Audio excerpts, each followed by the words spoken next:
a gente começou falando sobre algumas coincidências em relação à falência e recuperação de empresas, né? Trazendo para vocês essa legislação 11.101 de 2005, onde estão regulamentados os institutos que fomos estudando no decorrer desse bimestre, desse primeiro momento, né? Não dá nem para dizer que é um bimestre inteiro.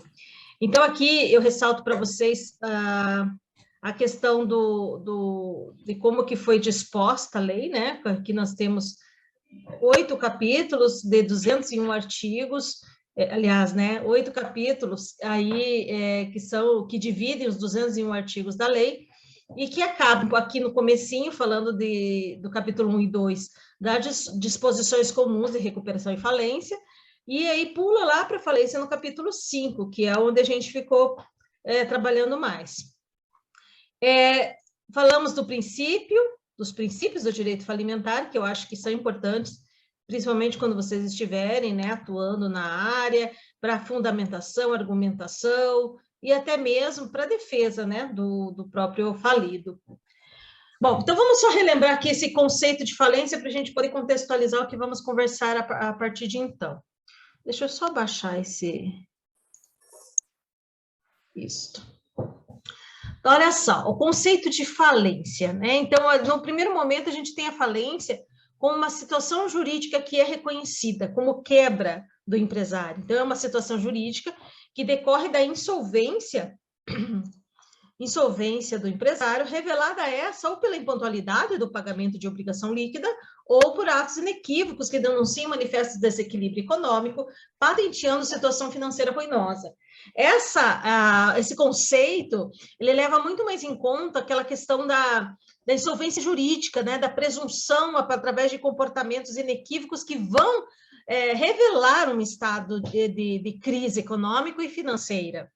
Já no conceito de Fábio Ulloa, que eu trouxe aqui para vocês, ele já fala mais da questão processual. A falência como a execução concursal, ou seja, um processo em que se reúnem todos os credores e ali mesmo se os executa.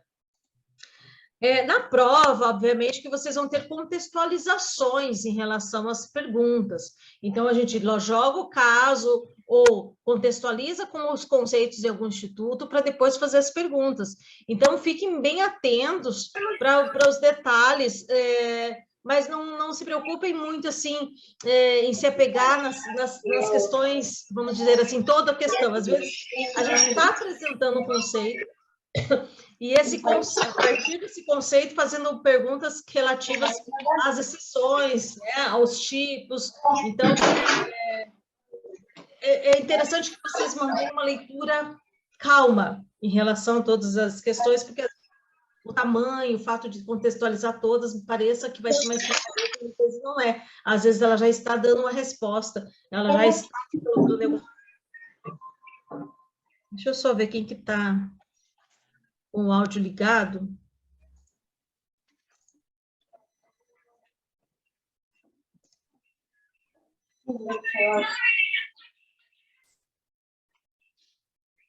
Oi, já muito ligado. Acho que é a Anne. Anne, você põe o áudio, desliga o áudio, fazendo um favor. Aí, já desliguei, deu certo.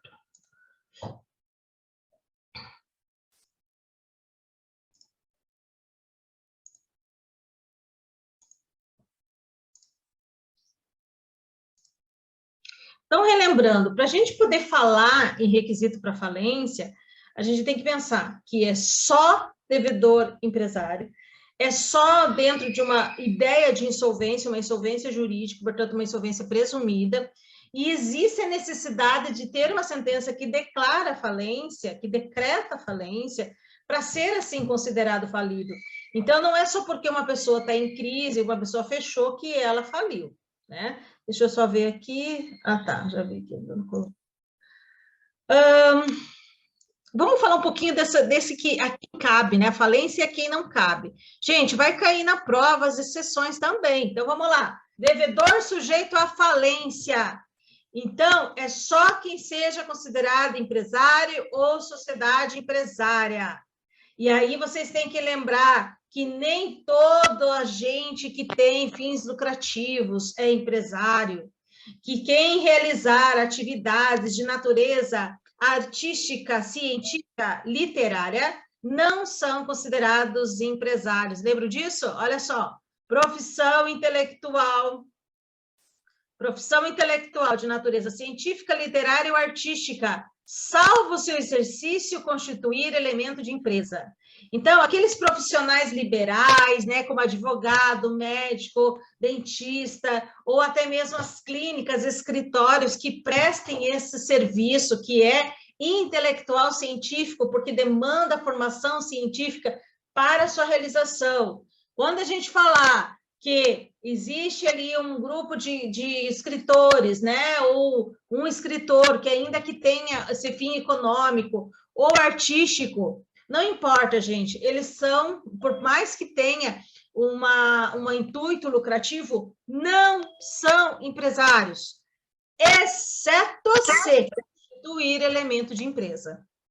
Cuidem com isso também, certo? Constituir o elemento de empresa, ainda que exista no oferecimento de atividades intelectuais, vai ser considerado empresário. Então, vou falar de novo. Atividades intelectuais, artísticas, científicas ou literárias, não são considerados empresários, salvo se constituir elemento de empresa. A constituição do elemento de empresa é quando essa atividade intelectual se insere junto com outras atividades não intelectuais, certo? Mas tem que cuidar, porque se constituir elemento de empresa, a empresário é, e aí cabe a aplicação da Lei 11.101 de 2005. Também cuidado, sociedades simples, são sociedades com intuito lucrativo, mas não são empresárias, então não se aplica a Lei 11.101 de 2005, nem para recuperação, nem para falência. A mesma coisa, e aí seria até redundante dizer, as cooperativas. Cooperativas, minha gente, conforme o artigo 982, parágrafo único do Código Civil, sempre são sociedades simples e, portanto, contra elas não cabe falência. Rural, produtor rural e sociedade rural sem inscrição. Aí a gente tem que lembrar do seguinte, lá no Direito Empresarial 1, vocês devem ter visto que o produtor rural e a sociedade rural, assim entendido, aqueles que realizam atividades econômicas de agricultura e pecuária, estes somente serão considerados empresários, serão equiparados a empresários, se requererem inscrição na junta comercial de sua sede. Então, para eles serem considerados empresários, é obrigatório ter a inscrição na junta comercial. Mas olha que interessante, para ser empresário é obrigatório, mas eles não são obrigados a ser empresários, eles não são obrigados a realizar a inscrição. E se eles não fizerem inscrição, tudo bem, eles estão regulares, mas não são empresários, tá? Então, a inscrição é facultativa, mas para ser empresário é obrigatória, certo? Quando se trata do rural. Por isso que a gente diz que produto... Oi? Isso para a sociedade civil e para as cooperativas, que são consideradas... Não, isso que eu estou falando é só o rural. Só o rural. O rural. O rural, ele pode, se quiser, se inscrever no Registro Público de Empresas Mercantis, se quiser. Só que ele só vai ser considerado empresário se ele requerer. Entendi. Então, no caso aqui, a sociedade civil e as cooperativas, elas não são porque são sociedades simples. Isso, exatamente. E essas aqui é porque rural, se ela não requerer inscrição na junta comercial, ela vai ser uma sociedade simples também. Mas se ela requerer na junta comercial a inscrição, aí ela vai ser empresário. É uma opção que eles têm. Tá? O produtor rural também, se ele não fizer inscrição na junta comercial, tudo bem, só que daí também ele não é empresário. Por isso que a gente diz que só está na exceção, ou seja, não se aplica se eles não tiverem inscrição. Se tiver inscrição, aí se aplica igualmente, porque ele é equiparado a empresário. Tá? Isso está no artigo 984 para a sociedade e 971 para o produtor rural do Código Civil, tá?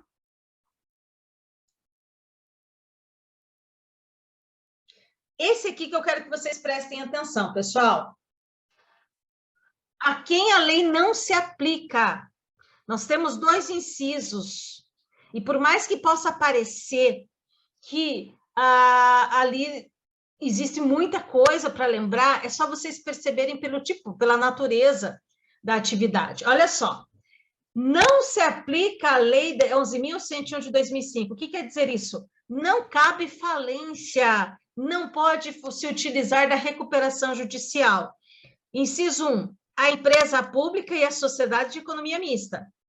Né? A Caixa Econômica não pode, a COPEL não pode, porque é a Sociedade de Economia Mista, a Sanepar não pode, porque é a Sociedade de Economia Mista, Banco do Brasil não pode, porque é a Sociedade de Economia Mista, e assim por diante. Também não podem as instituições financeiras pública ou privada, ou seja, os bancos, cooperativas de crédito, consórcio, entidade de previdência complementar, sociedade operadora de plano de assistência à saúde, sociedade seguradora, sociedade de capitalização e legalmente equiparadas às anteriores. Então, gente, veja, são naturezas muito parecidas, sabe por quê? São sociedades que elas têm agências reguladoras ou órgãos reguladores. Vocês percebem que são aquelas que sempre têm algum tipo de fiscalização sobre as suas atividades? Instituição financeira pública ou privada, nós temos o Bacen, cooperativas de crédito também, consórcio também, previdência complementar, e seguro de saúde é SUSEP, né? O plano de saúde, a ANS, ou seja, quando existe uma maior fiscalização sobre suas atividades, a gente tem ali inserido exceções, tá? Então, tem que lembrar dessas exceções do artigo 2º. Inclusive, gente, só relembrando uma coisa aqui. O inciso 2, você pode dizer que aí eles não cabem a aplicação da lei. Porém, eles têm legislações especiais que regem sobre os casos de insolvência destas. E nestas legislações especiais se menciona a possibilidade, somente diante de algumas condições, que se aplique ao processo de falência, tá certo? Por isso que elas foram separadas no inciso 1 e 2, justamente para falar que o inciso 1 estão os absolutamente excluídos, que é a empresa pública e a sociedade de economia mista, e no inciso 2 estão os parcialmente excluídos, que são todos aqueles que eu acabei mencionando para vocês anteriormente. Alguma pergunta? Isso aí ficou entendido, professora. Tá passando os slides para a senhora? Para mim tá, para vocês não? Não sei se na tela dos outros está, mas na minha está parado aí na falência e recuperação de empresas, no primeiro slide. Então vamos ver o que está acontecendo, só um pouquinho.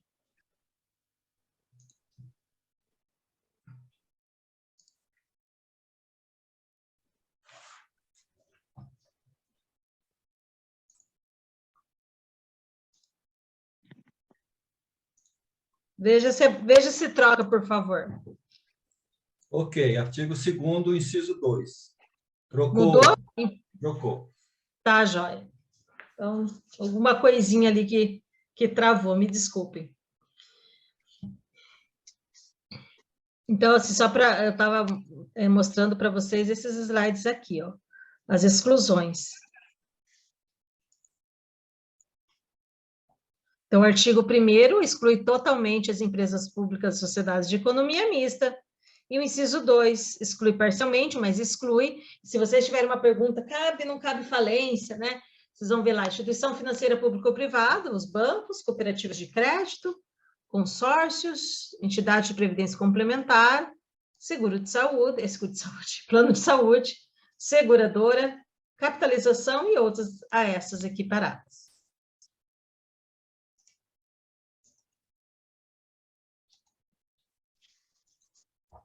Tá teimoso aqui para passar.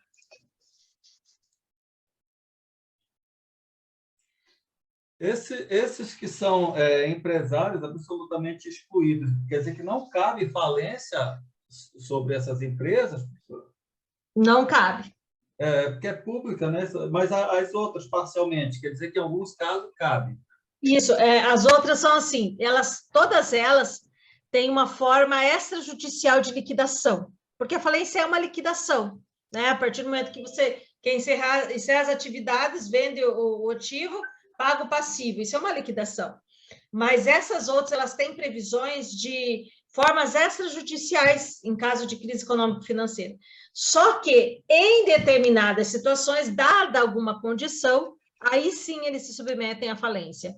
Mas, perguntados, estão excluídos? Estão excluídos. Somente em casos específicos é que vai se aplicar. Entendi. Tá? Deixa eu ver. Ok. Vini, você falou que está parado ainda para você ou já arrumou?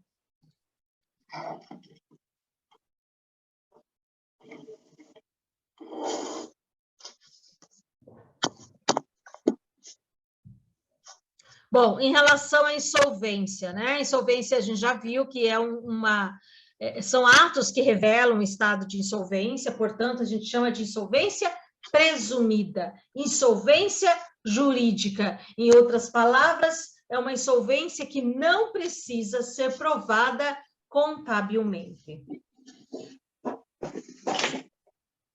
E, por fim, falava da decretação da falência, né? Como pressuposto para, sim, se referir a um empresário que esteja em crise econômico-financeira. Precisa da decretação.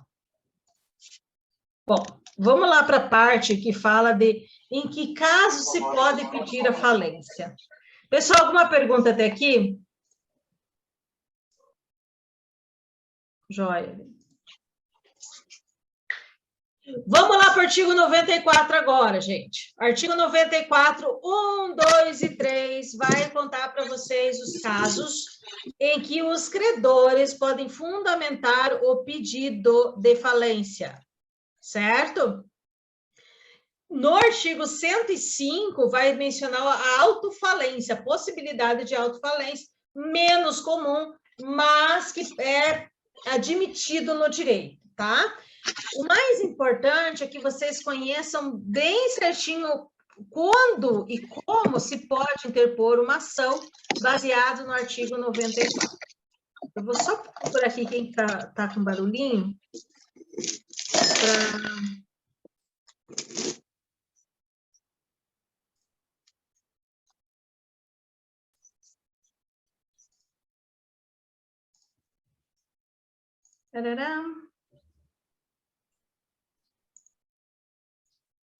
Acho que agora deu, né? Não, Murilo.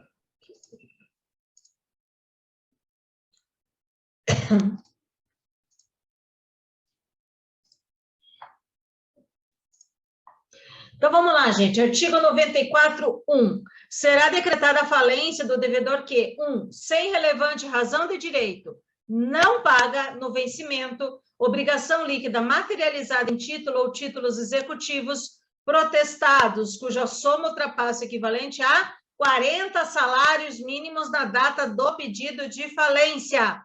Gente, isso se chama impontualidade injustificada. Por que injustificada? Porque não pagou no vencimento e não deu nenhuma relevante razão de direito por não fazê-lo. Certo? Vamos, o que precisa, então? Quando a pessoa utiliza o argumento, o fundamento para interpor a ação de falência com base no artigo 94.1. Primeiro, o título que fundamenta a dívida tem que ser um título executivo. Não pode ser qualquer documento de cobrança. Tem que estar inserido nos conceitos do CPC e outras legislações como título executivo. Pode ser um, pode ser mais, certo? Isto porque a obrigação ela tem que ser líquida. Tudo bem? Segundo, neste caso, somente neste caso, nós temos um valor mínimo. Ele tem que ultrapassar 40 salários mínimos para poder fazer jus ao pedido de falência com base na impontualidade injustificada. E aí pergunto para vocês, dá para reunir vários credores e somar alcançar o valor acima de 40 salários mínimos? Dá para fazer isso, gente? Sim, professor. Sim, e vai cair na prova. Dá para fazer litisconsórcio para que haja o alcance de pelo menos mais de 40 salários mínimos. Aqui até é bom arrumar, ó, para alcançarem maior valor de 40 salários mínimos, tá? Porque tem que ultrapassar. Opa! Além de título executivo, além de ter um valor mínimo de 40 salários, ainda tem que ser protestado para fins falimentares.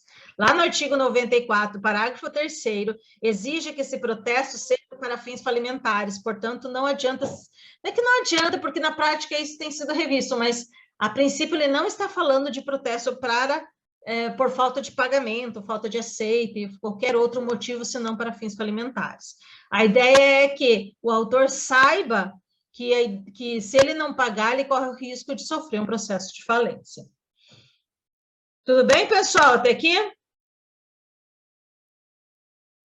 É importantíssimo que vocês estudem impontualidade injustificada. Tem probleminha.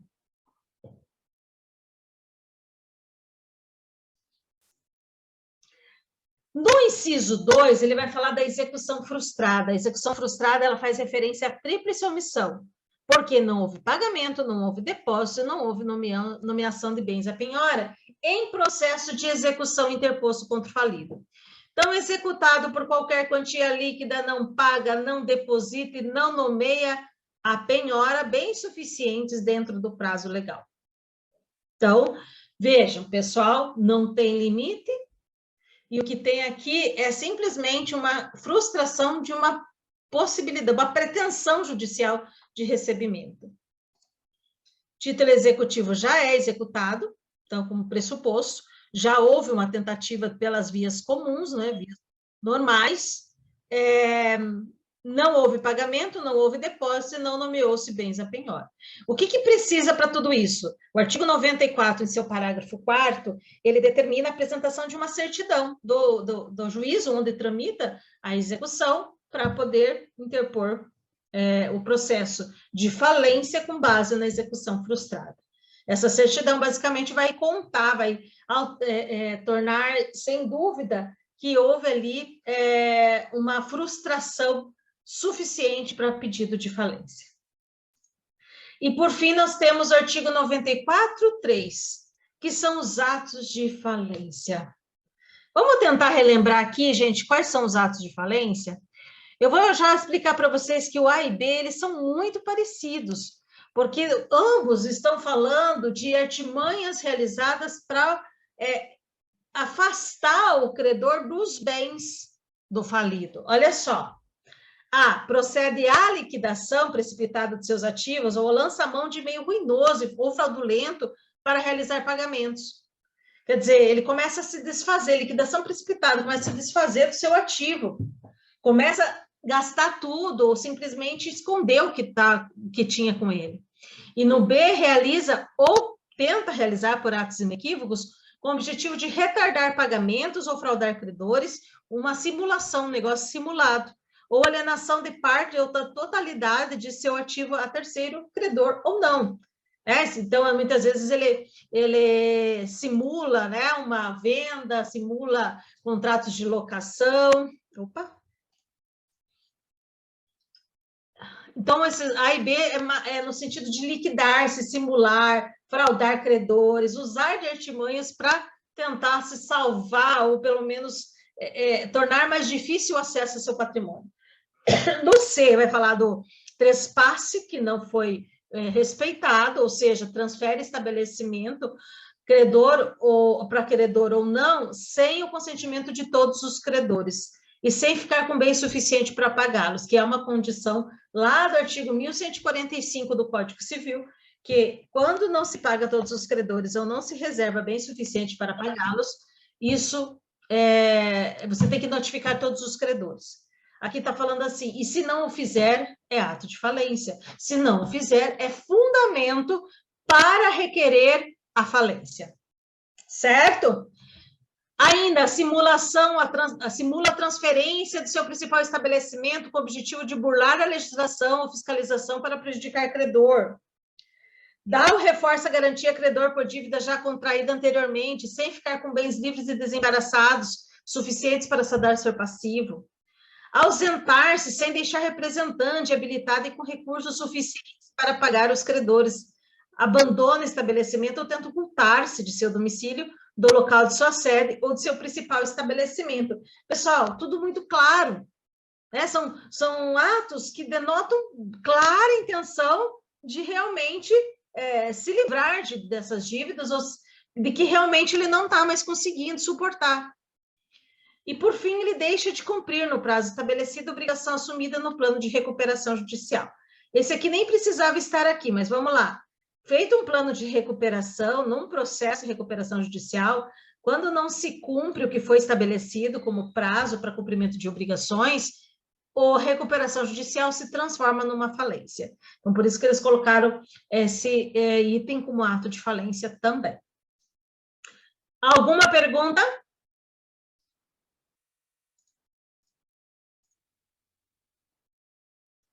Vai ter perguntinha de depósito lesivo, tá? Vamos lá.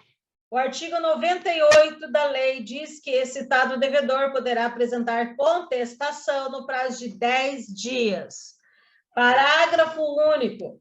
Nos pedidos baseados nos incisos 1 e 2 do caput do artigo 94 desta lei, o devedor poderá, no prazo da contestação, depositar o valor correspondente ao total do crédito, acrescido da correção monetária, juros e honorários advocatícios, hipótese em que a falência não será decretada e, caso julgado procedente o pedido de falência, o juiz ordenará o levantamento do valor pelo autor.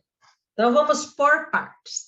Primeira coisa que vocês têm que saber é que prazo de defesa, prazo de contestação, 10 dias. No mesmo prazo, faculta-se fazer depósito elisivo, que é o que está constando aqui do parágrafo único. Notem, não tem escrito depósito elisivo ali, tá? A gente chama de depósito elisivo porque esse depósito elide a falência, impede a falência, nem que seja procedente o pedido do autor. O que quer dizer mesmo que seja procedente, se não vai decretar falência? Mesmo que se entenda que tinha todos os requisitos para interpor, para ser decretada a falência, ela só não acontecerá porque houve o pagamento. Tá? Então, outra coisa importantíssima. O depósito elisivo, ele só cabe quando o pedido de falência baseou-se no artigo 94, 1 e 2. Não cabe em todos os tipos de pedido. Por quê? Porque quando o pedido é baseado no artigo 94, 3, não cabe depósito elisivo. Vou falar de novo. Preste atenção. Depósito elisivo somente pode ser realizado quando o pedido de falência é baseado nos incisos 1 e 2 do artigo 94. Pedido baseado no artigo 94, 3, que são os atos de falência, não cabe depósito elisivo. Portanto, não cabe depósito elisivo em todo e qualquer pedido de falência. Entenderam a dica? Mais clara é impossível, né, gente?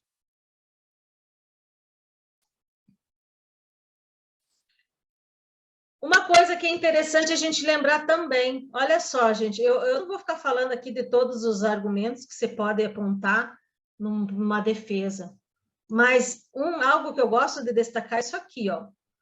Pode-se alegar, requerer recuperação judicial na defesa da falência? A resposta é sim. Nós temos 2 lugares que prevêem isso, no artigo 95 e no artigo 96, 7. Nos 2 casos, prevê que quando se vai apresentar uma contestação, pode, nesta contestação, pedir a recuperação judicial.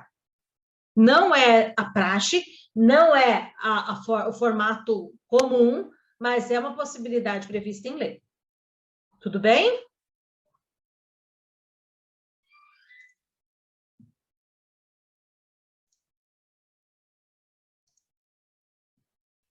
Então, aqui tem mais uma apresentação do depósito lesivo para vocês. Se eles chegarem assim para vocês, olha, um cliente, o que eu posso fazer para não acontecer essa falência? Me diga, por favor.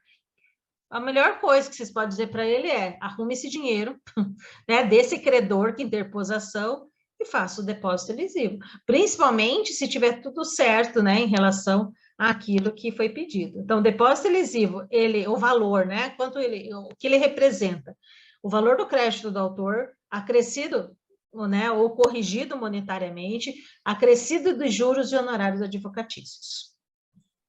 Professora, depois do prazo da contestação, aí não pode mais. Daí já precluiu a oportunidade. Não dá mais. Ok, então tem que ser dentro dos 10 dias ali, né? Se o cara perguntar para a gente depois dos 10 dias, já era, né? Exatamente. Preclui a oportunidade. Aqui tem mais um conceito, para vocês fortalecerem aí a ideia do depósito lesivo. Por que aqui ele diz assim, a matéria de julgamento agora é deslocada para a legitimidade do crédito do autor? É porque quando você faz depósito lesivo, já se sabe que não vai ser decretada a falência. Mas aí você tem que ir para análise se o pedido é procedente ou não. Se o pedido é procedente, porque realmente era um título executivo acima de 40 salários mínimos, devidamente protestado para fins falimentares, estava tudo certo, você vai dizer assim, julgo procedente o pedido, mas não decreta a falência. Isso significa que quem vai levantar o valor vai ser o autor da ação, que era o credor. Agora, se faz o depósito lesivo e apresenta-se a defesa, e no fim das contas a defesa é acolhida, julga-se improcedente o pedido. E aí quem vai levantar o valor do depósito lesivo vai ser o depositante, vai ser aquele que foi réu nesse processo, certo? Então, por isso que precisa ir para análise para saber dos ônus sucumbenciais, bem como de quem é realmente pertencente àquele dinheiro que foi depositado.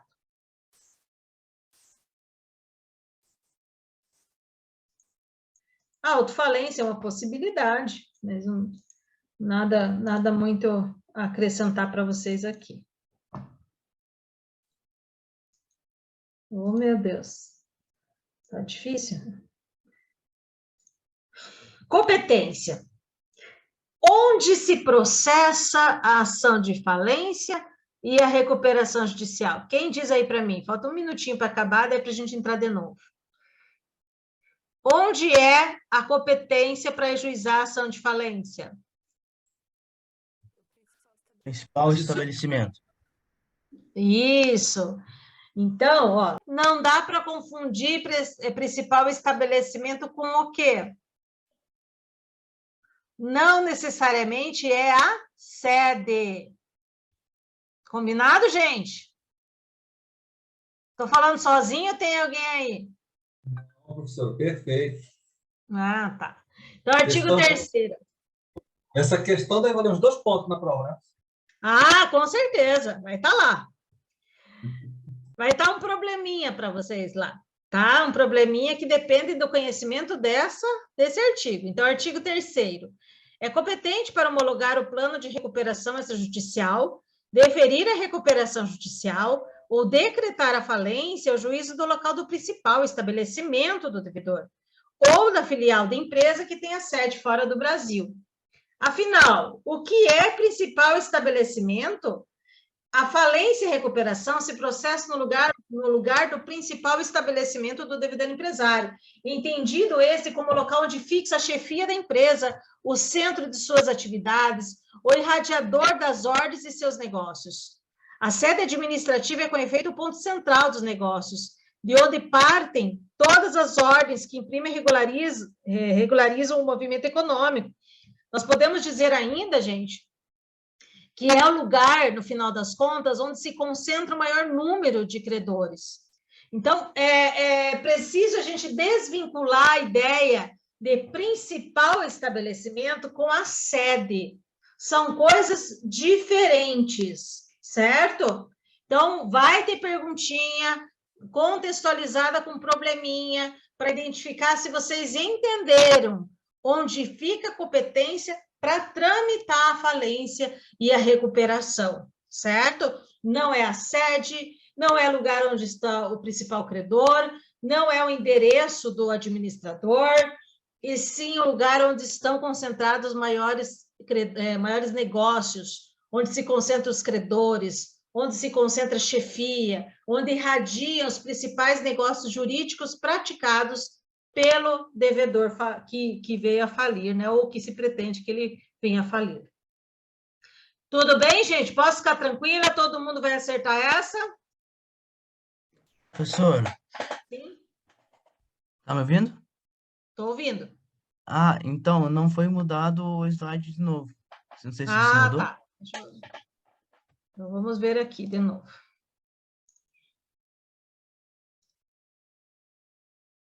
Joia, agora eu acho que eu entendi o que acontece. Tá para vocês obrigações submetidas à falência? Sim, professora. Tá, obrigada. Então, vamos lá. Relembrando uma coisinha que a gente falou lá no comecinho. Obrigações a título gratuito não são exigíveis do devedor num processo de falência. O que seria uma obrigação a título gratuito? É aquela que não tem contraprestação da outra parte, né?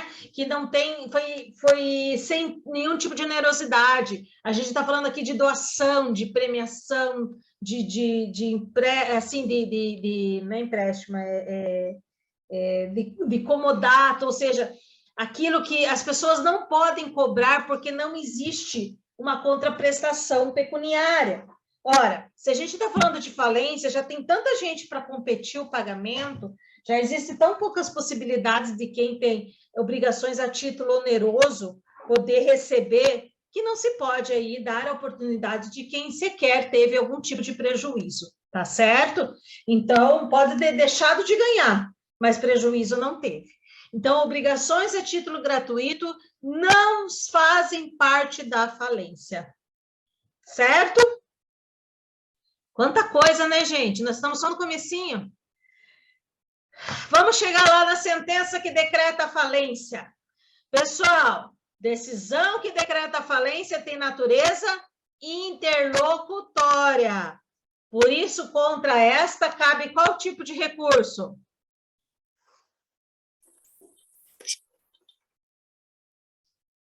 Agravo, né?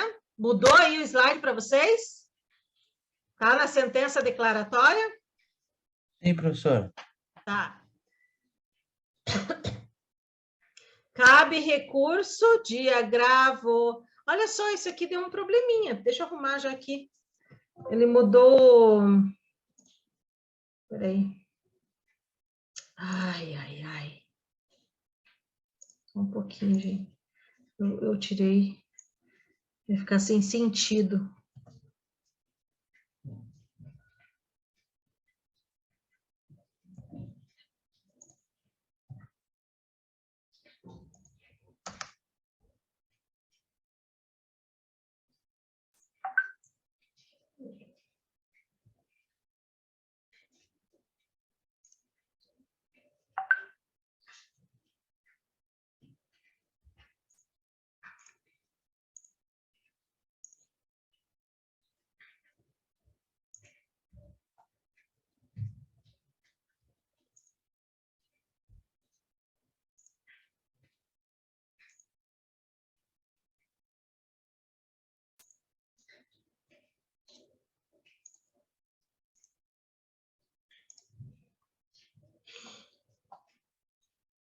Tarará, baixar aqui. Onde que tá? Que é pequenininho.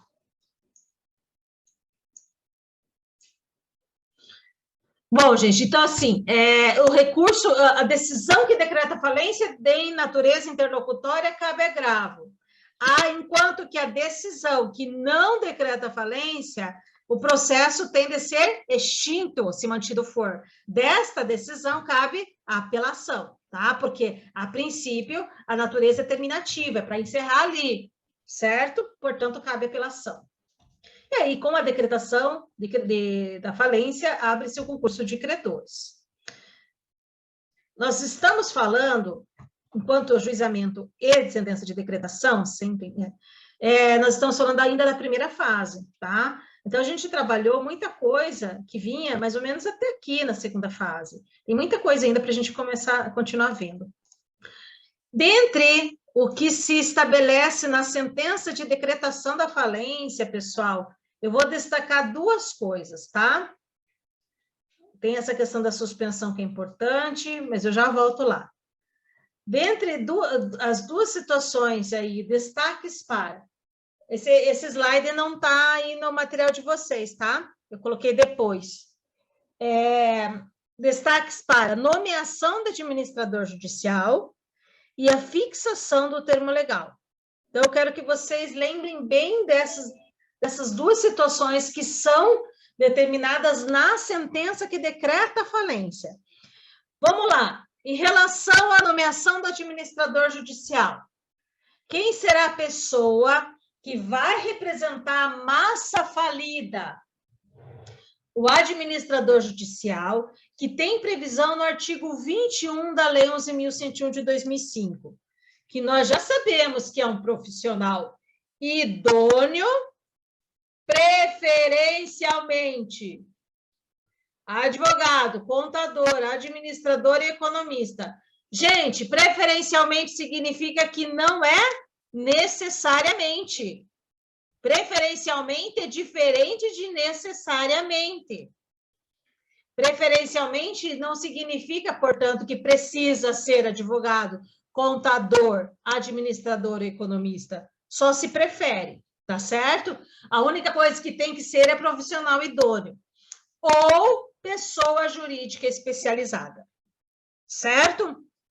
Já vamos chegar para ler de novo o artigo 21. O outro destaque é para fixação do termo legal. O que é o termo legal, pessoal? É o lapso de tempo anterior ao ajuizamento da ação de falência ou ao ajuizamento da recuperação judicial, que se transformou em falência depois, ou do primeiro protesto por falta de pagamento, primeiro protesto válido por falta de pagamento, que não pode ser mais que 90 dias. Durante esse lapso temporal, alguns atos praticados serão considerados totalmente ineficazes, certo? Então, vamos lembrar do termo legal como tempo não superior a 90 dias anteriores a 3 momentos: ajuizamento da falência, ajuizamento da recuperação ou do protesto válido por falta de pagamento, do primeiro protesto válido por falta de pagamento. Cuidado! Não é da decretação da falência. É do ajuizamento da falência. Tudo bem?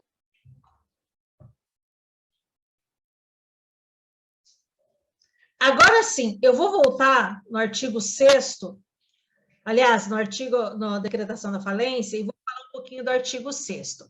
Gente, é o seguinte, uma das questões da sentença de decretação da falência, e também vamos colocar como um efeito da falência, são suspensões que acontecem, que estão previstas no artigo 6º. Estudem o artigo 6º, tá? Bom, vamos lá. Primeira coisa, suspensão do curso da prescrição. Não corre prescrição depois de decretada a falência. Tudo bem?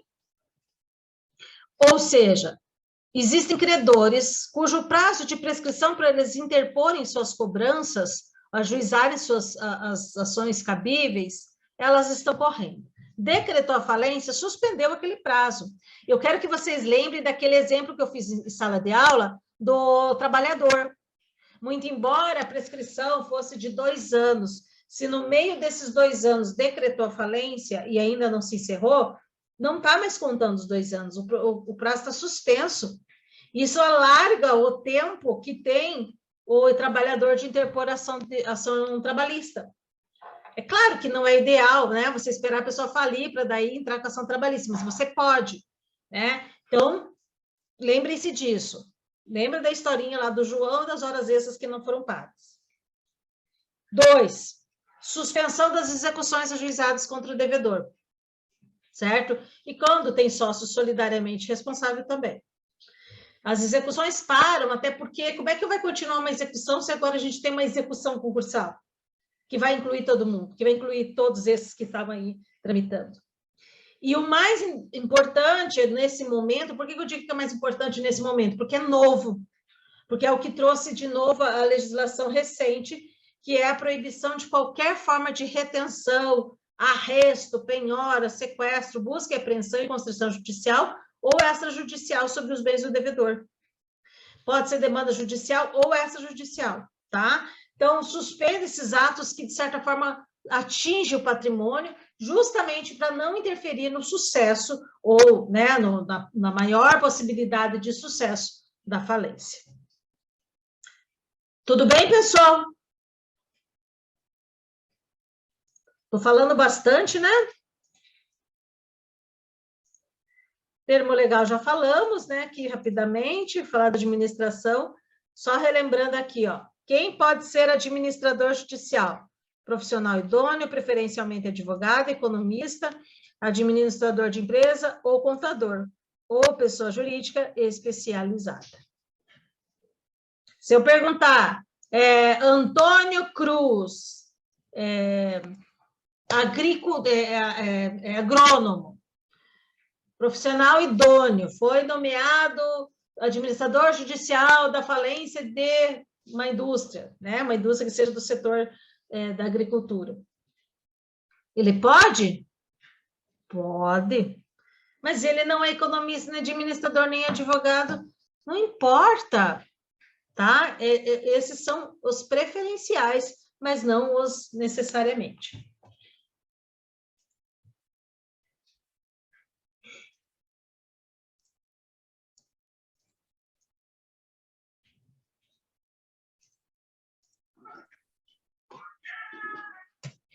Olha todas as sanções, eu acho que eu vou mandar esse novo resumo aqui para vocês, se vocês quiserem.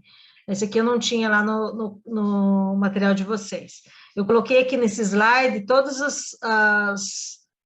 as penalidades, né, todas as sanções que o administrador judicial que não cumpre com suas funções, com suas atribuições, podem sofrer. Ele pode responder por crime de desobediência, ele pode ser destituído, ele pode perder remuneração, ele pode ficar impedido de ser administrador judicial por 5 anos ou fazer parte de comitê de credores, e as responsabilidades pelos prejuízos causados à massa ainda ele pode ter que pagar. Tá certo? Pessoal, falei demais, como é que tá aí para vocês? Tá dando para anotar, reforçar que vocês já estavam estudando?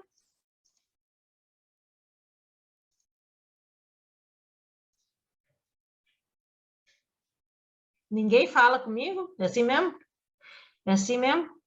Vocês vão deixar? Já foram todas as questões da prova, prof? Não, ainda não. Se já foi, já pode encerrar. Não, tem a classificação dos créditos ainda, crédito trabalhista, bem importante, tá?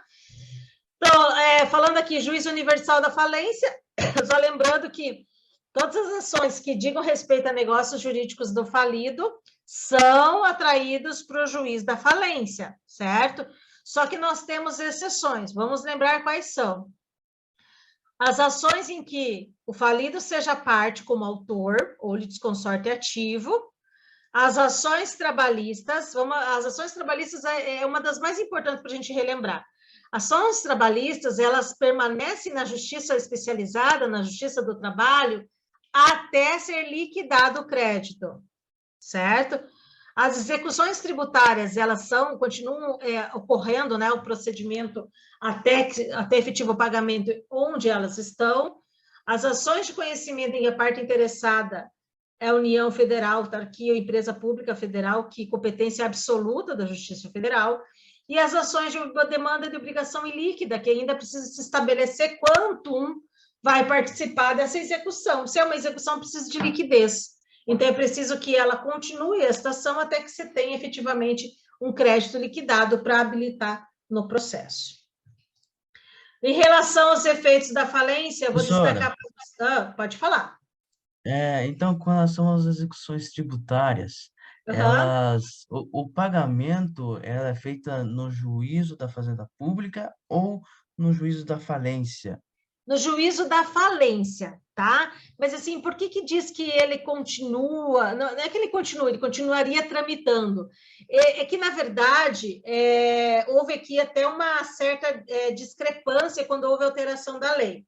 Porque, por mais que estivesse tramitando em outro juízo, o pagamento passa a ser feito no processo de falência, porque ele vai fazer parte do quadro geral de credores. E, a partir daí, ele vai ter que estar lá na terceira classificação. Então, ele tem que ser pago ali. No entanto, todo aquele procedimento inicial da execução tributária, né, com citação e tudo mais, ele continua tramitando para depois, quando chegar realmente a fase, agora pague-se, né, ou se tiver, de repente, um embargo sendo apreciado, continua sendo apreciado naquele juízo, e aí sim, depois de definido o valor, passa a fazer parte do quadro geral de credores, tá? Então, o pagamento não vai ser feito na execução individual, vai ser feito na falência. Tá bom? Respondido, Felipe? Beleza, professora, obrigado. Nada. Gente, os efeitos da falência, tem vários aqui, tá? Eu não vou falar de todos agora, senão a gente não sai mais daqui. Eu quero destacar o vencimento antecipado das dívidas, certo? Ou seja, decretou a falência, aquelas dívidas que iam vencer depois da falência, elas passam a ser devidas no ato da decretação, para que eles não tenham que ficar esperando vencer para daí fazer parte da falência. Suspensão dos juros contra a massa, ou seja, para de se contar os juros, se acrescentar os juros na dívida a partir da decretação da falência. Isso só é possível se for suficiente para pagar os créditos subordinados, que são lá os últimos. E daí sim os juros, entende? Praticamente a gente não vê lógica nesse sentido, porque se for para pagar subordinado, dá para não falir, né? Seria muito melhor. E aí a gente tem que lembrar da exceção.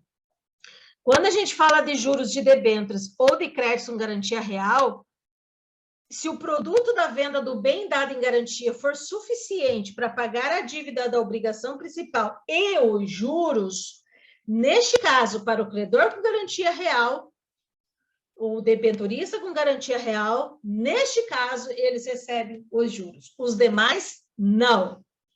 Tá certo? Então, por exemplo, eu devo para o Banco Itaú 100 mil reais e tenho lá um bem gravado, né, um bem hipotecado. Esse bem hipotecado foi vendido por 120 mil reais. Dá para pagar os 100 mil de obrigação, mais 20 mil de juros com a venda daquele bem. Certo? Então, se for suficiente, paga-se os juros também.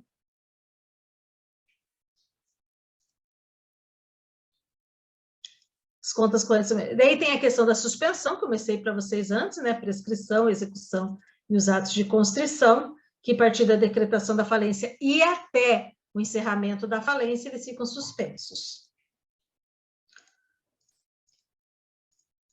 Aqui nós temos aquela parte dos efeitos dos contratos. Bom, gente, tem mais duas coisas importantes para eu ressaltar com vocês. Espera aí. Que é a verificação dos créditos e a classificação dos créditos. Um minutinho só.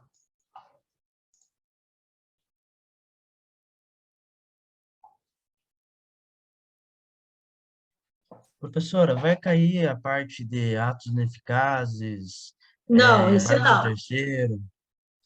Não, porque a gente não trabalhou esse ainda. Beleza. Vai até classificação dos créditos, tá?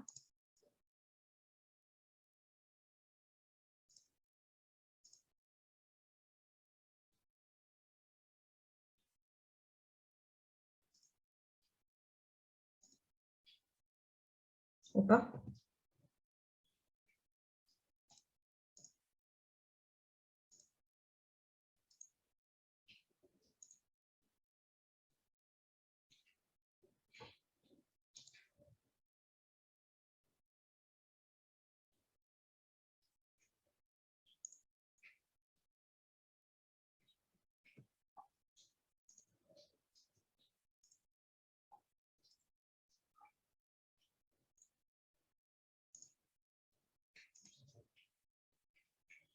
Então, vamos falar da verificação e habilitação de créditos na falência. Rapidamente, para situar, né?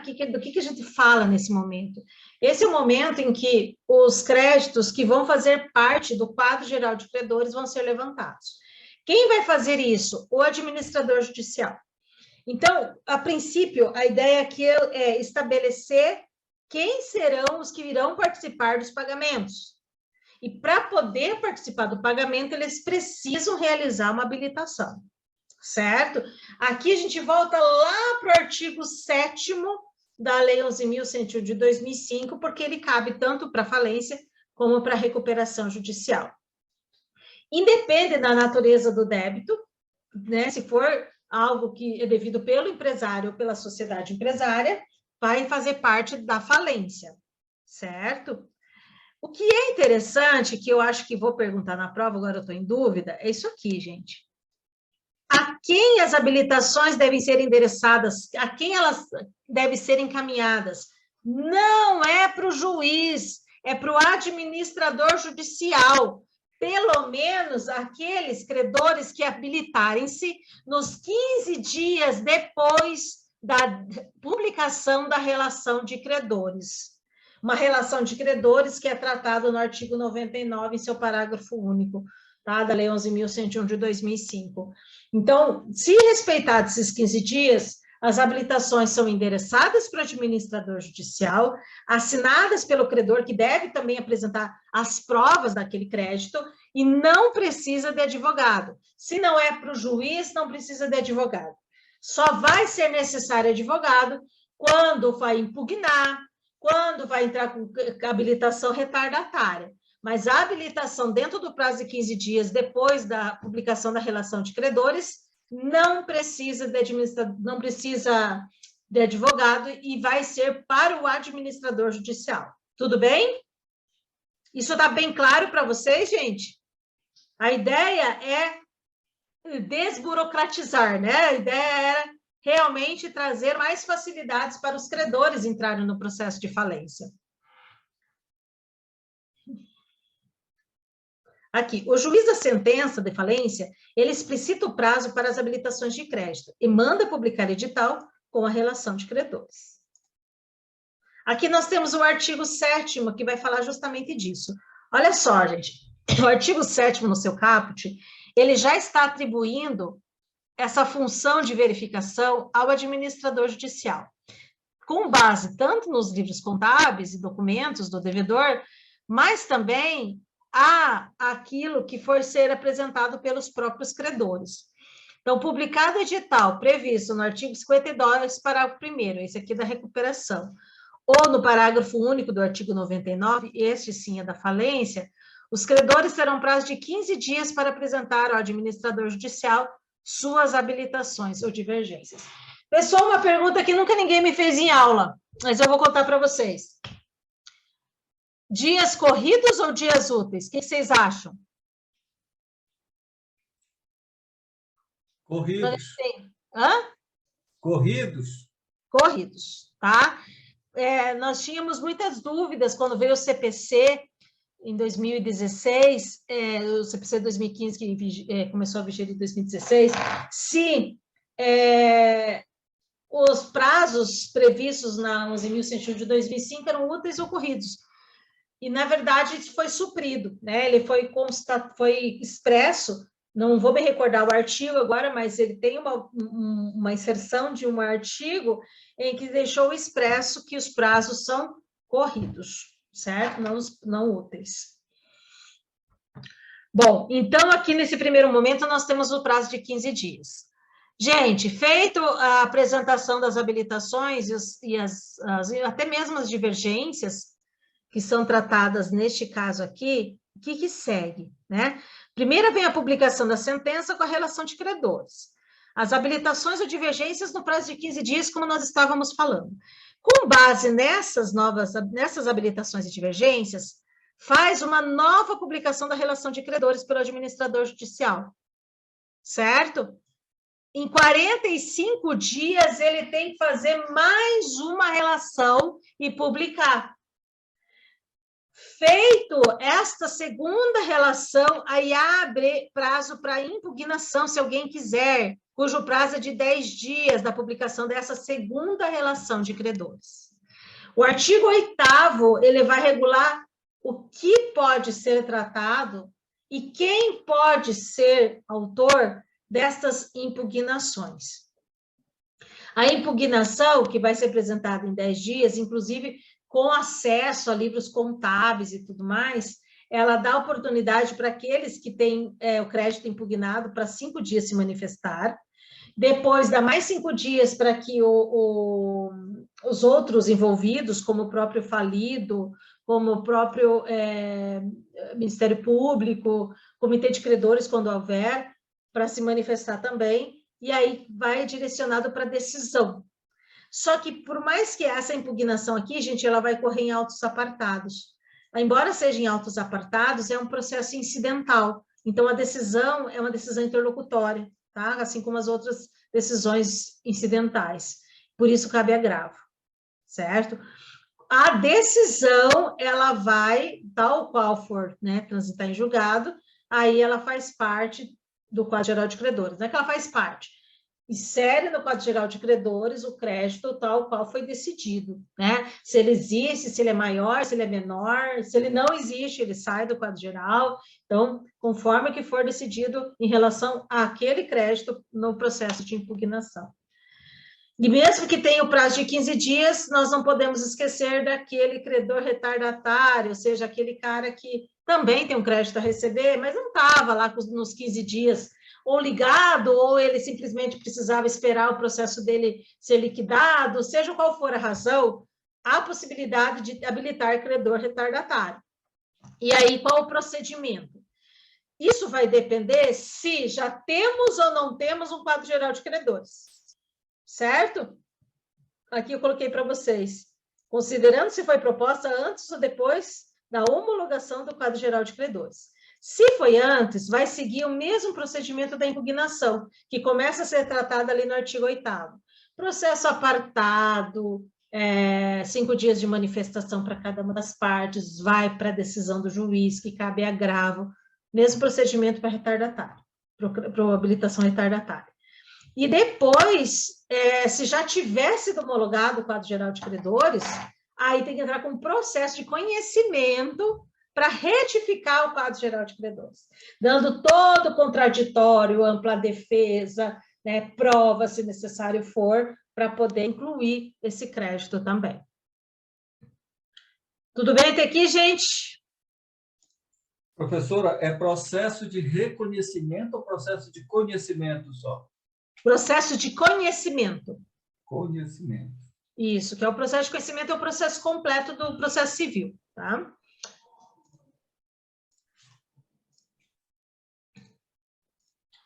Aqui tem os artigos para vocês lerem, tá? Se vocês escutarem os gritos aí, vocês, por favor, desconsiderem. Aqui é assim o dia inteiro. Agora, vamos para a classificação dos créditos, que também vai cair na prova de um jeitinho bem especial. Vamos lembrar que nós vamos ter credores que vieram antes da falência, e credores que vão ser gerados depois da falência. Por mais que a gente pense, poxa, mas agora ele acabou. Mas pera lá, a gente tem um processo, uma arrecadação, uma avaliação, cuidado. de repente, até atividades que possam ser praticadas por prestadores de serviços depois que decreta-se a falência. Portanto, há sim credores da massa falida. Credores da massa são credores pós-falência, certo? E como que a gente tem que definir essas situações?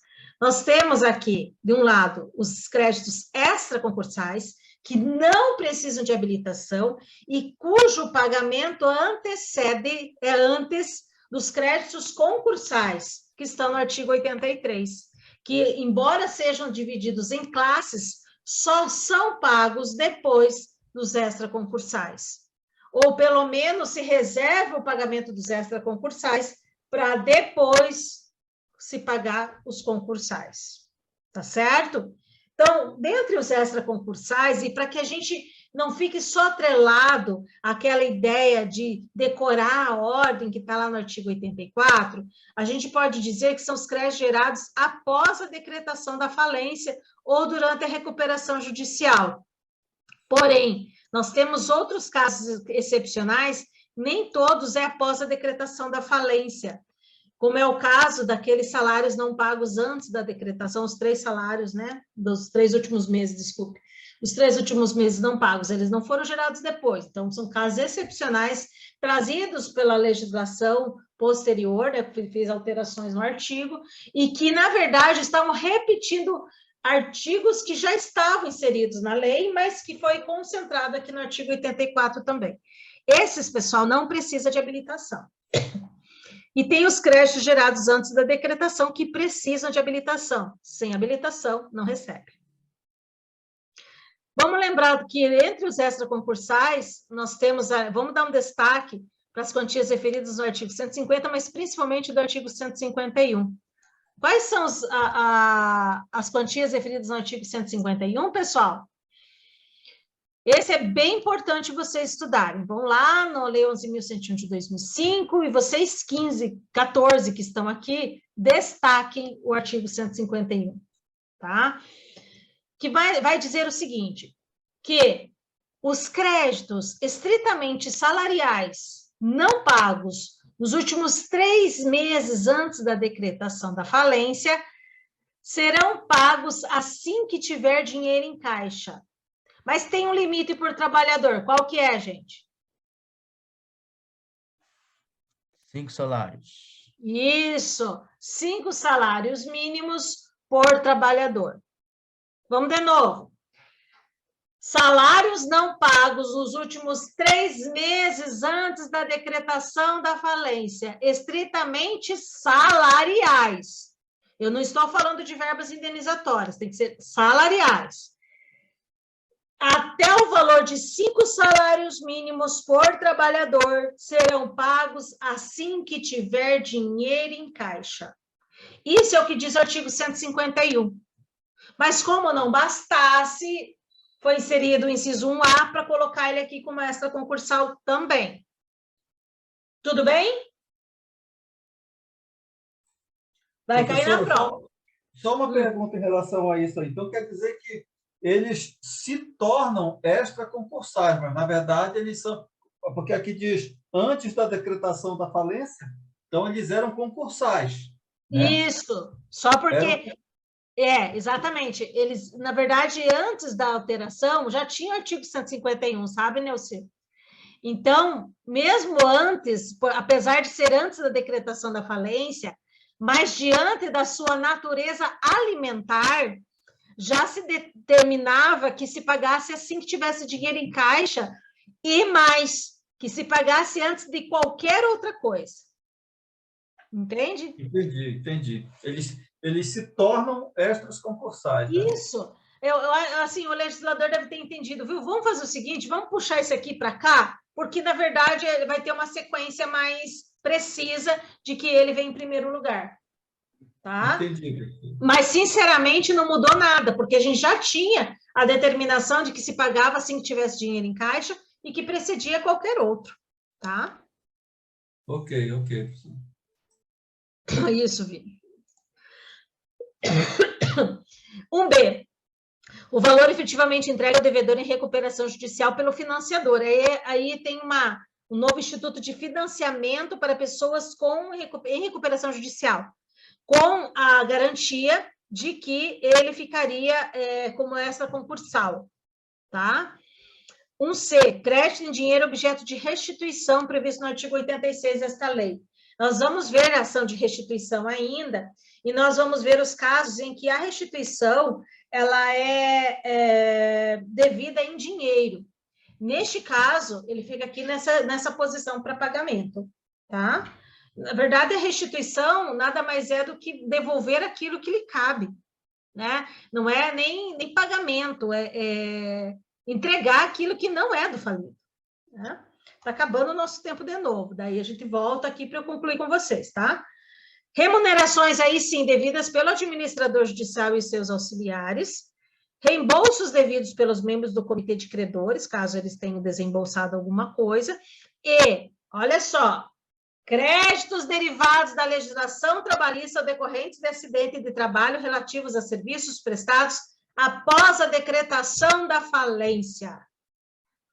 Pessoal, pelos serviços prestados, deve-se os créditos trabalhistas como extraconcursais quando prestados após a decretação da falência, independente do valor. Entenderam? Então, a primeira hipótese são os 3 últimos. Então, olha só, nós temos 2 situações distintas dentro dos credores extraconcursais. Então, o primeiro são as quantias referidas no artigo 151, que são aqueles salários vencidos nos últimos 3 meses antes da decretação da falência, até 5 salários mínimos. No 1D, nós temos créditos trabalhistas gerados após a decretação da falência, naqueles excepcionais situações em que o juiz permite que se continue em atividade depois da decretação. Tudo bem? Neste caso, é considerado extraconcursal, inclusive, as verbas decorrentes de acidente de trabalho. Prestem atenção, pessoal, que nesse do 1B não tem limite de valor, diferente do artigo 151. Tudo bem? Deu para entender que são 2 situações diferentes, ambos são extraconcursais, né? Deu, gente? Tem perguntinha sobre isso. Também as obrigações resultantes de atos jurídicos válidos que foram praticados durante a recuperação e quantias fornecidas à massa pelos credores. Assim como também as despesas com arrecadação, administração, realização do ativo, distribuição do seu produto, ou seja, o pagamento dos credores e as custas do processo de falência. As custas judiciais estão aqui também e os tributos que foram gerados após a decretação. Lembrem também que é excepcional a continuidade da atividade pós-decretação da falência. E aí, vamos para a última parte. Começando, para a gente lembrar que sequência é esta, né? A sequência das classes de credores. Então, primeiramente, nós vamos ter, na primeira ordem, né? O primeiro lugar, quem primeiro recebe, são os credores trabalhistas e decorrentes de acidente de trabalho. Em segundo lugar, os credores com garantia real. Em terceiro, vem os credores tributários. Em quarto, vem os quirografários. Em quinto, os coitados dos subquirografários. Em sexto, os mais coitados ainda dos subordinados. E em sétimo, vem juros vencidos, aqueles que vão ser pagos só se for suficiente para pagamento dos subordinados. Então, hoje nós temos 7 classes, nós tínhamos aí antes, nós não tínhamos inseridos os juros aqui nessas classes, e antes dos quirografários nós tínhamos mais 2 classes, que era dos preferenciais, né? Ou preferência geral, e preferência especial e preferência geral, que foi retirado, e que agora os que estavam assim classificados passaram a ser quirografados. E aí vem os detalhes. E eu dou ênfase para vocês em entender algumas coisas dos créditos trabalhistas. Vamos lá. Primeira coisa, gente. O artigo 83, inciso 1º, dá uma olhadinha aí. ele vai dizer que, em primeiro lugar, vem os créditos decorrentes da legislação do trabalho até o valor de 150 salários mínimos. Agora estou falando daqueles créditos trabalhistas que precisam ser habilitados e que foram gerados antes da falência. Tudo bem? Se vocês me perguntarem isso em sala de aula, mas vamos repetir. Se dentro do crédito dessa pessoa tem aqueles 3 salários vencidos e não pagos nos últimos 3 meses, cabe a regra do 151 para essa parte. No restante, entra aqui no primeira ordem de pagamento e vai ser inserido nessa classe até 150 salários mínimos. O que acontece se o valor for superior a 150 salários mínimos? Apenas o valor remanescente a 150 salários mínimos vai ser considerado quirografário. Vai receber junto, na mesma ordem, daqueles credores que não estão inseridos nas 3 primeiras classes que nós vamos falar aqui. Tudo bem, gente? Que mais? Decorrentes de acidente de trabalho também está nessa primeira ordem e não estão limitados a 150 salários mínimos. Vamos colocar um exemplo? 2 trabalhadores, Maria e José. Maria tem a receber 200 mil reais de horas extras, crédito trabalhista. João tem a receber 300 mil reais de indenização por danos morais, materiais, lucros cessantes, dano estético, ou seja, decorrentes de um acidente de trabalho, cuja responsabilidade foi atribuída ao empregador. De um lado eu tenho Maria, 200 mil de hora extra, do outro lado eu tenho João, com 300 mil reais. Como é que fica isso numa falência? Numa falência, gente, o crédito de Maria até os 150 salários mínimos, que me parece que dá 181.800, até esses 181.800, vai ficar aqui na primeira ordem de pagamento, Maria. E vai concorrer ao pagamento com os 300 mil de João, porque o João, ele concorre com a totalidade, porque o dele é decorrente de acidente de trabalho. Entenderam? Não significa que João tem preferência sobre o crédito de Maria, nem que o crédito de Maria tem preferência sobre o de João. Não, os dois estão concorrendo na mesma ordem. Se tiver dinheiro suficiente para pagar os dois, ok. Se tiver dinheiro proporcional abaixo do valor da soma dos dois, paga proporcionalmente o valor de cada um. Certo? Não existe, então, preferência entre eles. Paga-se igual. Só que o dela vai ficar limitado a 181.800. O restante, que dá 18.200, esse crédito de Maria vai lá para o quirografário. E lá no quirografário, ela vai ser pago junto com todos os outros, tá? Vai ser rateado proporcionalmente, se é que vai chegar a receber. Tudo bem? Então, aí nesse segundo momento, aí já não é mais proporcional, é igual, né, para todos, né? A receita. Não, assim... Em todas as fases é proporcional? Toda é proporcional. Então, por exemplo, eu tenho lá um passivo trabalhista de 1 milhão e consegui vender 800 mil. Cada um vai receber 80% do seu crédito. Venderam mais algumas coisas, conseguiram pagar a totalidade dos trabalhistas. Agora sim, vamos para os credores de garantia real. Conseguiu lá pagar todos os credores com garantia real, vai para o credor tributário. E lá também vai ser, só que o credor tributário é um pouco diferente. No tributário, você vai pagar todo o federal, depois todo o estadual, depois o municipal. Tá? No quirografário, vamos supor que tenha lá 20 mil reais para pagar os quirografários, o total de todos os quirografários, tá? Mas só tem 5 mil. Aí, o que vai acontecer? Vai ser pago 1/4, 25% para cada credor. Então, o rateio proporcional acontece em todos os casos. Entendeu? Neucir? Isso aqui caiu?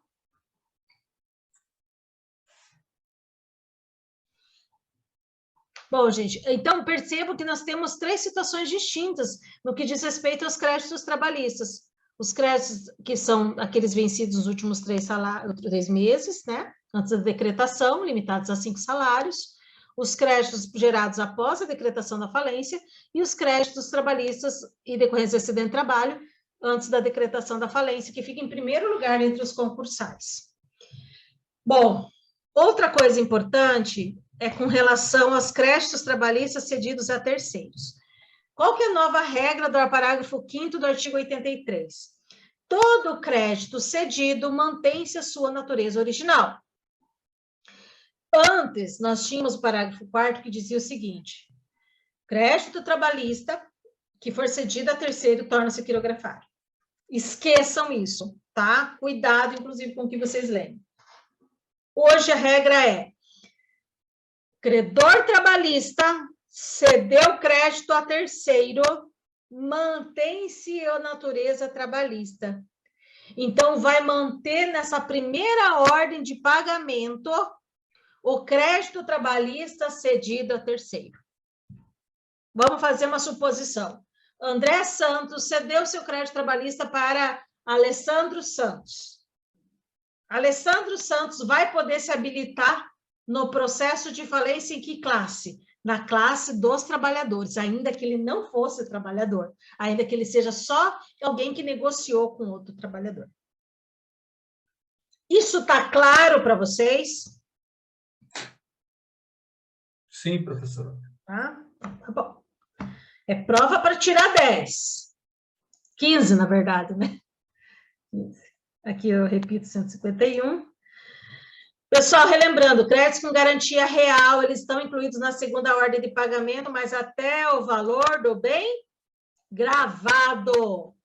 Ou seja, até o produto da alienação dos bens vinculados ao pagamento. O valor remanescente considera-se quirografado.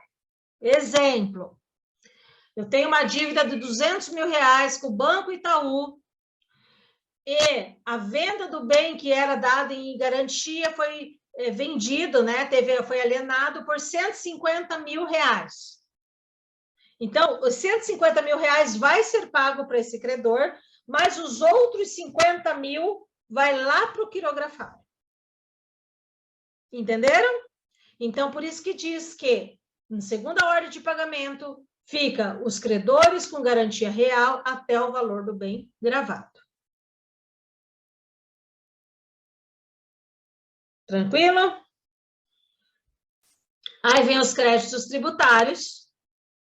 Nos créditos tributários, inclui-se os impostos, taxas, contribuições de melhorias sociais, econômicas, encargos e tarifas, independente do tempo e natureza da Constituição.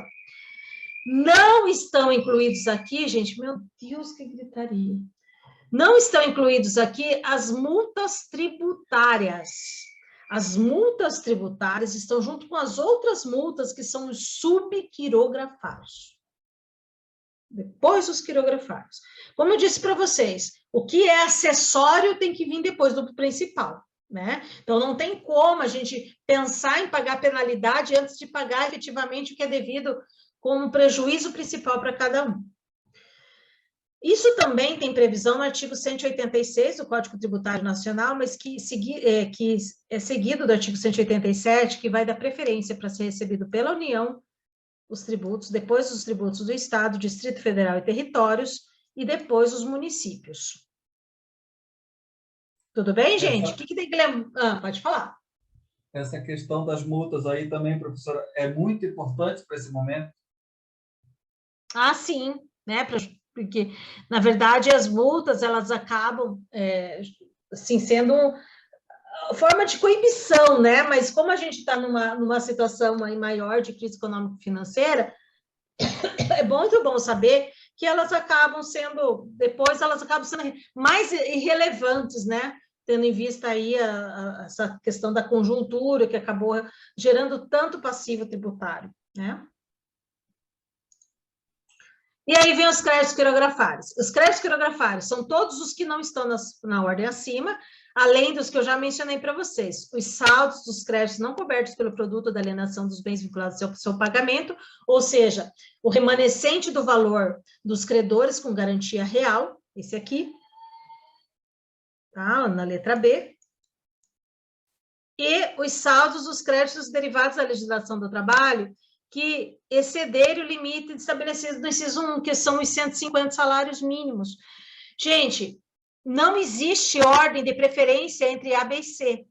Eles são pagos toda na mesma ordem, tá? Então, se eu falar para vocês, um falido, ele tem 50 mil de saldo remanescente de derivado da legislação do trabalho, tem 50 mil de uma duplicata e 10 mil de um saldo do crédito de garantia real. Qual que ele paga primeiro? Não paga primeiro nenhum. Vê qual que é o que ele se tem para pagar, né? O numerário que tem para pagar e paga proporcional a todos eles, tá? Eles estão incluídos na mesma ordem. Os quirografários, então, são as penalidades, multas contratuais, tributárias, penas pecuniárias penais, administrativas, e somente serão pagos se os bens da massa forem suficientes, obviamente, né? Não precisa nem colocar isso. E os subordinados é aquilo que é devido para quem fazia parte da sociedade, ou os acionistas, os diretores, os administradores, que não tinham vínculo trabalhista, porque se tivesse, estava na primeira ordem de pagamento. Tem também lá previsto na lei da sociedade anônima, as debêntures subordinadas, que em caso de falência acaba por acontecer isso, acaba por ela receber nessa ordem, tá? Como subordinado fosse. E por fim, os juros, né? Após a decretação, como já dizia o artigo 124, que eles são exigíveis somente se for suficiente para pagar os credores subordinados.